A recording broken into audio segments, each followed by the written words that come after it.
Allez, c'est parti, nouvel épisode du podcast We Lever. Et dans cet épisode, on va voir quel est ce nouveau métier, le métier de CMO intrapreneur.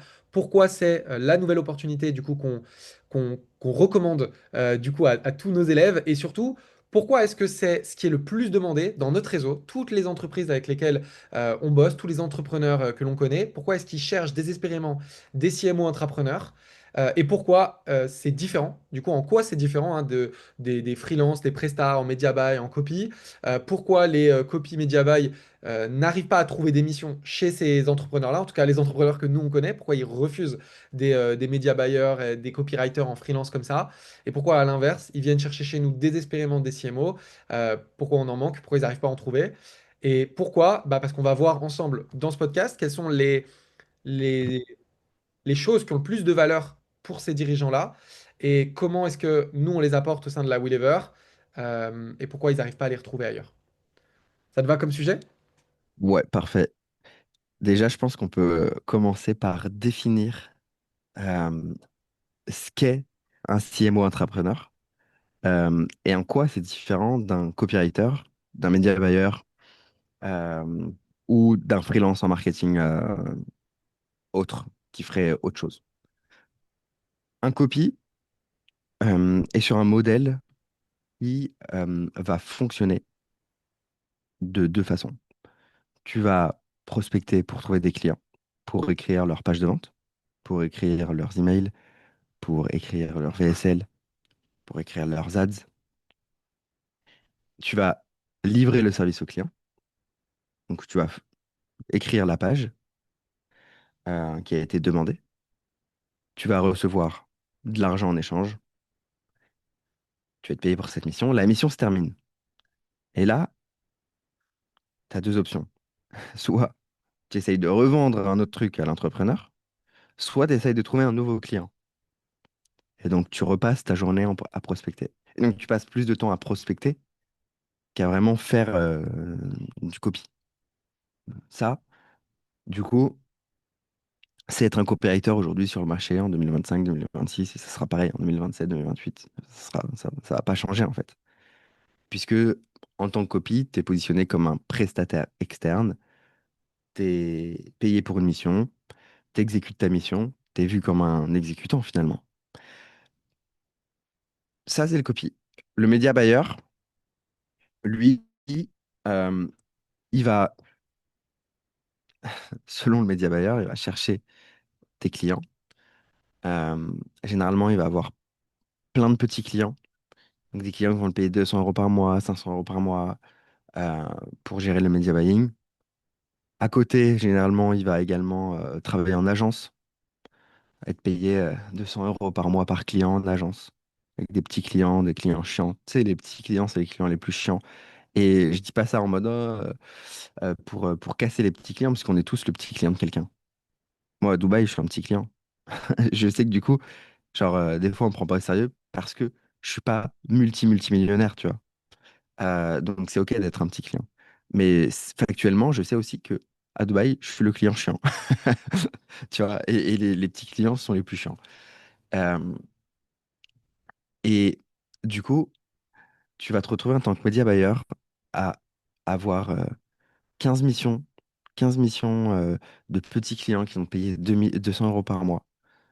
Et avec 15 missions, tu vas gagner tes 2 000 à 3 000 euros par mois. Soit tu te satisfais de ça, mais tu es proche du burn-out parce que tu as plein de demandes et les clients ne voient pas ta valeur. Ils te disent fais comme si, ils te voient comme un exécutant, ils n'écoutent pas tes conseils. Toi, tu vois peut-être qu'il y a d'autres problèmes dans la boîte, mais que tu peux pas résoudre parce que c'est pas ton rôle. Et puis quand tu donnes des conseils, tu n'es même pas payé pour les conseils que tu donnes. Donc ça, c'est l'autre modèle en fait. C'est l'autre modèle où tu as un peu plus de recurring, mais qu'est-ce que c'est chiant.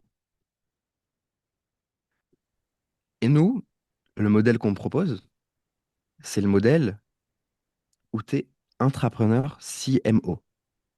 Donc, ça veut dire deux choses. Intrapreneur, ça veut dire que tu vas évoluer sur le long terme avec ton client. Ça veut aussi dire que tu vas mettre les mains dedans. CMO, ça veut dire que tu as une posture stratégique et que tu vas donner des conseils. Donc, tu vas faire les deux. T'es pas juste un consultant perché qui donne des conseils et qui met pas les mains dedans. T'es pas juste un petit exécutant. Tu une personne qui va épauler sur l'opérationnel et une personne qui va donner des conseils sur la direction à prendre au niveau du marketing et de la stratégie d'entreprise. Et ça, cette posture te permet d'avoir différents deals, puisque au lieu d'avoir 15 clients ou de faire de la prospection continue, tu vas avoir entre 2 à 4 clients qui vont te payer entre 2 et 10 000 € par client. Alors, je dis pas que tu vas atteindre 10 000 € tout de suite. Si tu commences même avec 3 clients à 2 000 €, ça te fait 6 000 €. Et l'avantage, c'est que tu as de la récurrence, de la stabilité, que tu travailles moins, puisque c'est des clients plus gros et qui sont moins chiants, que tu vas apporter plus de valeur, puisque tu as plus d'effets de levier avec tes compétences, que tu vas avoir plus de temps libre, moins de stress, plus de kiff, plus de projets intéressants, puisque c'est des projets qui ont plus d'ampleur. Et aujourd'hui, il y a une demande sur le marché qui est énorme. Pourquoi elle est énorme? Puisque les entrepreneurs, ils ont deux choix face à eux. Ils ont soit des agences qui vont coûter super cher et qui vont faire un travail de merde ou un travail standardisé qui n'est pas personnalisé, qui ne prend pas en compte la vision du dirigeant. Typiquement, un autre challenge qui va faire flop, un autre webinaire qui va faire flop. Euh, du coup, c'est hyper cher pour de la merde. Ok. Ou, deuxième choix, plein de petits prestataires qui vont faire leurs petites tâches de leur côté, leurs petits copies, leurs petits media buying, qui vont pas vraiment être impliqués dans le business et, euh, et qui vont mettre 15 ans à répondre. Donc voilà, les deux choix des entrepreneurs, c'est ça. Sauf que les entrepreneurs, eux, ce qu'ils veulent vraiment au fond d'eux, c'est se libérer de la charge mentale du marketing. Et ils ont ces putains de deux solutions face à eux. Tu peux arriver en ayant une posture totalement différente qui leur offre vraiment ce qu'ils veulent. Tu vas prendre moins cher, tu vas leur faire gagner du temps, de la charge mentale, et tu vas vraiment être impliqué avec eux. Et ça change tout. Ça change tout pour eux et ça change tout pour toi. J'ai fini. Masterclass, c'est c'est très clair. Et j'ai rien à ajouter sur ce que tu as dit là. Par contre, quelqu'un qui nous écoute, il peut se dire, ok, du coup, pourquoi, pourquoi je fais pas déjà ça tout seul de mon côté? Et c'est une bonne question. Peut-être que tu te dis que du coup, tu as juste à changer ton business model et le faire. Et tu as raison de le faire. D'ailleurs, fais-le, c'est très bien. C'est ce que du coup on recommande. Maintenant, si tu n'arrives pas à le faire de toi-même jusque-là, il y a sûrement plusieurs raisons. La première raison, c'est que tu n'es pas au bon endroit. Euh, en marketing, c'est assez clair, hein, tu peux avoir des super skills. Si t'es pas dans le bon véhicule, que tu es au mauvais endroit, que tu n'es pas dans le bon environnement, tes skills ils sont sous-payés, sous-valorisés. Donc, le premier frein que tu peux avoir, c'est d'être en contact de dirigeants, d'entrepreneurs, d'entreprises qui recherchent ces qualités-là, qui sont prêts à payer pour ça et pour qui ça a de la valeur. Ça, bah, c'est pas rien. Quand au début, tu es média buyer, copywriter et que tu es dans un réseau où tu es que avec des entrepreneurs débutants qui galèrent, il n'y aura pas la place pour ça. Donc, c'est pas le bon environnement. Tu peux pas être valorisé pour ces compétences-là. Donc, il faut le bon environnement, le bon endroit. Ça, c'est rentrer dans un réseau où tu as accès bah, à des gros business, à des gros CMO qui ont des bonnes opportunités, qui peuvent te partager ça. Le deuxième élément sur lequel tu peux aussi te dire, bah tiens, pourquoi est-ce que je lance pas ce modèle tout seul ou si tu essayes, pourquoi ça fonctionne pas, c'est d'être capable de comprendre ce qui a le plus de valeur pour l'entrepreneur. Et ça, euh, c'est différent de ce que tu penses. Parce que toi, tu as ta vision de l'expert. Tu as ta casquette, tu as ta spécialité, et tu dis, ah, j'ai envie de livrer ça. En fait, il y a ce que tu penses de ton expertise et ce qu'en plus que tu as envie de faire. Et à côté de ça, tu as un entrepreneur qui n'a pas forcément les mêmes skills en toi que toi dans ta spécialité, qui n'a pas la même envie, qui n'a pas la même vision, qui n'a pas les mêmes besoins. Si tu es capable de comprendre ce que l'entrepreneur veut, ce qu'il valorise et ce qui est important pour lui, bah, il sera prêt à te lâcher de l'argent. Si tu veux absolument lui vendre ce que toi tu veux sans prendre en compte ce que lui il a besoin et ce que lui il veut, bah, il sera pas prêt à lâcher beaucoup d'argent et tu seras constamment déçu parce que tu seras constamment sous-payé par rapport à d'autres membres de son entreprise. Donc ça, c'est aussi ce que nous on enseigne au sein de la Wheelever Academy, c'est de comprendre les 5 besoins d'un dirigeant. Parce que si tu comprends les 5 besoins du dirigeant, derrière, tu peux lui faire un effet waouh dans les 30 premiers jours. Et du coup, il est totalement, c'est même pas il est OK, c'est il va te payer avec plaisir. Nous, nos clients, ils nous payent avec plaisir. Ils sont heureux de nous donner de l'argent. Ils sont heureux de nous donner de l'argent parce que on répond à leurs besoins. Parce que on vient faire ce que les prestats ne peuvent pas leur donner. Du coup, on est irrésistible en fait. On est irrésistible. Ça, c'est ce que tu peux obtenir du coup en faisant cette transition correctement. C'est pour ça que du coup on l'enseigne au sein de la Willever Academy et c'est ce qui fait la différence. Est-ce que tu vois un autre élément peut-être que j'ai pas abordé ou que tu veux rajouter sur pourquoi si quelqu'un qui fait du copy ou du media buy, bah, il n'arrive pas à prendre ce modèle-là? Ouais. Mais avant, je voudrais juste insister sur, ils sont heureux à nous donner de l'argent. Et ils sont heureux à nous donner beaucoup d'argent. Et plus d'argent que tu pourrais imaginer. Et plus d'argent peut-être que tu gagnes en 6 mois aujourd'hui, tu vois. Et, euh, et même les nouveaux clients, même ceux qui n'ont pas travaillé avec nous, euh, en dehors de notre réputation, de, de, ouais, de notre réputation, genre, même les gens qui rejoignent la Willever Academy, les clients sont heureux de leur donner beaucoup plus d'argent. Et eux, il y en a qui n'ont pas forcément une grosse réputation, qui ont pas eu des gros clients avant, et pourtant ils se font supplier. Ils se font supplier chaque semaine pour qu'on bosse, enfin pour qu'on bosse avec eux. Et c'est parce qu'ils comprennent les choses. Ils comprennent les besoins. C'est parce que également ils ont la bonne posture. Comme tu dis, je sais pas si tu m'entends. Ouais, tu m'entends toujours. En termes de posture, il y a une posture à adopter et il y a des erreurs à éviter. Et si tu tombes dans juste une des erreurs à éviter en termes de posture, t'es grillé, c'est fini. Genre, c'est terminé. Ça va être très dur de revenir en arrière et de pouvoir être payé ce que tu mérites. Comment on peut leur faire comprendre ça? Parce que nous, on le voit, l'importance de ça. On sait que c'est l'élément qui fait la différence. C'est-à-dire que, en plus, nous, on parle avec les dirigeants, puisqu'on met en relation du coup des CMO avec des dirigeants qui en ont besoin, vu que nous, on est full. Et du coup, les dirigeants, ils nous disent après en privé, ils disent, ah, ce gars-là, là, lui, je vais pas le prendre pour telle raison. Lui, je le prends. Ah, lui, c'est avec lui que je veux bosser. Donc nous, on est dans les petits papiers, on sait le pourquoi ils sont pris, pourquoi ils sont pas pris. Et pourquoi quand on en parle, les gens ils se disent, ah la posture, là, mais c'est bon, j'ai déjà la bonne posture, ah c'est bon, je suis à l'aise, ah je sais. Comment on peut leur montrer à quel point genre ça fait tout? Bah, en fait, c'est factuel.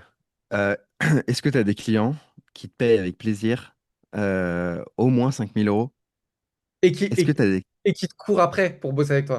est-ce que t'as des gens qui te courent après pour bosser avec toi? Parce que Si ça, c'est pas le cas, ouais, c'est qu'il te ça, manque je vais des te dire trucs. parce que quand j'ai commencé à bosser avec toi, tu te rappelles, on en parlait, tu me disais tout le temps, t'as des gens, ils veulent bosser avec toi, ils veulent bosser avec toi, ça arrête pas. J'étais sceptique. Tu me l'as montré. Tellement c'était vrai que du coup, on a créé la We Lever pour partager des, des relations. Et du coup, tu m'avais dit, il y a un an et demi en arrière, tu m'avais dit, tu verras, toi, ça sera le cas. Aujourd'hui, c'est le cas aussi pour moi. Il y a des gens, ils veulent bosser avec moi. Je refuse. Je peux pas. Je repousse, je repousse, je repousse jusqu'à que, au bout d'un moment, je puisse les prendre ou juste que je dis, je peux pas vous prendre. Et alors forcément, à une échelle moins grande que toi, mais du coup, ça arrive aussi pour moi, ça arrive aussi pour nos élèves. Et donc, c'est vrai que ça, c'est un bon exemple. C'est en fait, si t'as pas ça aujourd'hui, c'est que peut-être il y a quelque chose que t'as pas compris. Ouais. Et tu vois, peut-être que les gens qui nous écoutent, ils ont déjà les compétences. Tu vois, quand t'es copie, t'as, t'as quand même des bonnes compétences pour aider un business à croître. Quand t'es média buy, bon, il te manque peut-être le copy. Mais quand t'es copy, il te manque le media buy. Mais si t'as genre media buy et copy, en vrai, t'as peut-être 60% de ce qu'il te faut. Tu pourrais déjà être payé beaucoup plus. Tu pourrais déjà avoir des gens qui te courent après, tu pourrais déjà être pris au sérieux, tu pourrais déjà être payé pour tes conseils, tu pourrais déjà avoir une liste d'attente de 10 clients.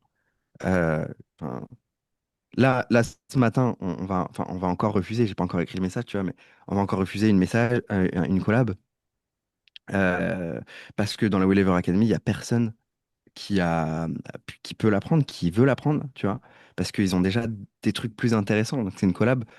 qui est trop petite pour eux. C'est une collab à 2500 par mois, plus un pourcentage. Et il n'y a personne qui prend cette, enfin, voilà, qui peut se positionner parce qu'ils ont déjà des clients qui sont plus intéressants. Et tu sais, et il y a des gens qui nous écoutent, ils sont là, ils font leur ils font même pas 3000 par mois. euh, et ils sont là en mode, je sais pas, genre, non, mais je sais déjà. Je sais- C'est c'est drôle. C'est drôle. Mais je sais pas exactement. Tu sais, limite, en fait, faut le voir pour le croire. J'ai l'impression que, je pense que les gens pensent qu'on exagère, tu vois. Du coup, en termes d'erreur, il y a la posture. Il y a, il y a aussi factuellement le manque de compétences. Mais bon, ça, les gens le croient pas non plus. Il y a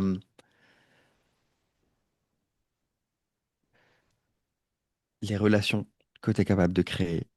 Il y a comment tu entretiens ton réseau. Il y a le réseau, juste tout simplement. Tu vois. Des fois, si t'as pas d'opportunité, c'est parce que t'as pas de réseau. Rentre dans un réseau et tu auras des opportunités.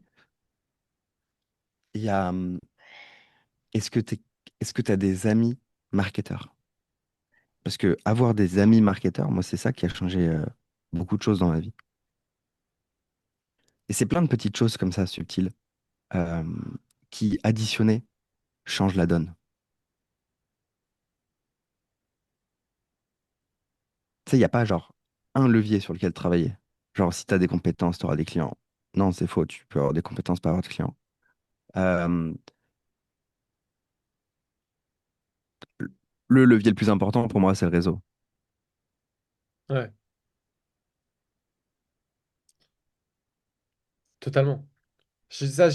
On en reparlait déjà, hein, mais on en fera une vidéo complète que sur ce sujet-là, mais c'est quelque chose que j'ai sous-estimé pendant tellement d'années et qu'aujourd'hui, je vois la valeur du réseau et à quel point c'est un des éléments les plus importants. Parce que le bon réseau, c'est les bonnes opportunités, mais euh, pas que des clients que tu peux trouver, c'est aussi les bonnes opportunités pour se tenir à jour de ce qui se fait de mieux, d'avoir les bonnes astuces, les bons contacts, gagner du temps, avoir des feedbacks sur ce que tu fais.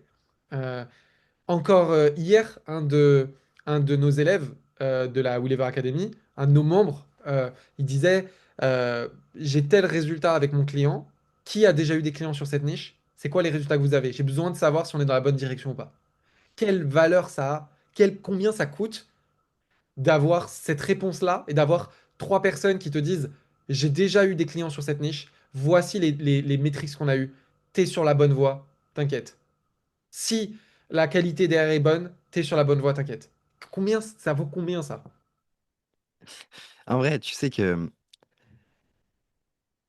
c'est trop important ce que tu viens de dire. C'est trop important. Parce que en tant que marketeur, en tant que marketeur, une des choses qui nous bloque à, à vraiment avoir des résultats avec nos clients, c'est de ne pas savoir si on est sur la bonne voie, de ne pas savoir si ce qu'on fait, c'est bien ou pas. Et du coup, si on ne sait pas, bah, on peut prendre des mauvaises décisions en fait. Par exemple, tu me dis, ah, j'ai un coût par lead à 30 euros. C'est pas normal, je panique, j'ai jamais eu ça.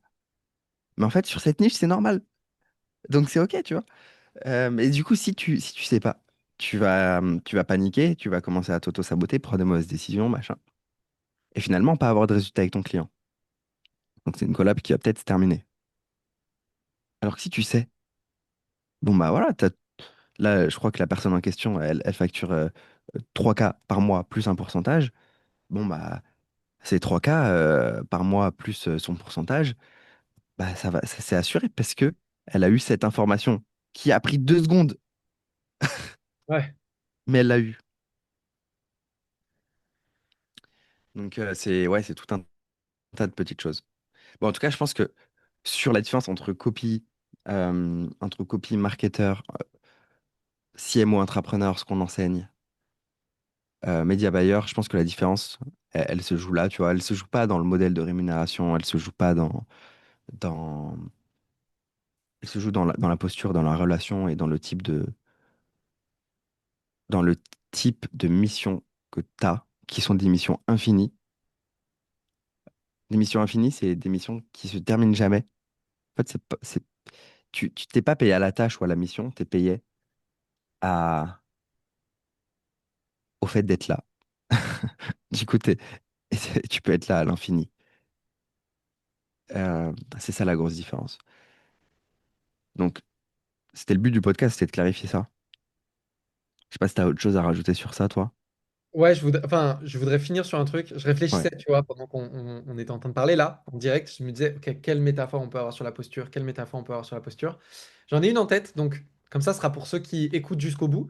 Je vais vous donner une métaphore, et si elle est parlante, bah, vous le mettrez en commentaire, comme ça, on le sait qu'on pourra la réutiliser, cette métaphore. Je pense que la métaphore qui m'est venue et qui peut-être montre bien cette différence des fois de posture, je pense que ça c'est déjà arrivé à tout le monde, j'espère. Dites-moi que je suis pas le seul à qui c'est arrivé. T'as un ami ou pour tes parents ou pour ta femme, ta conjointe, euh, tu conseilles un film par exemple. T'es là, tu conseilles un film à ta femme. Tu dis, ah, ce film-là, franchement, tu vas adorer, il faut que tu le regardes et tout. Regarde ce film-là, il est génial. Et ta femme me dit, ouais, je sais pas, ça me chauffe pas trop et tout. Et ensuite, il y a une autre amie à elle qui va lui dire de regarder le film pour une autre raison. Elle va lui dire différemment.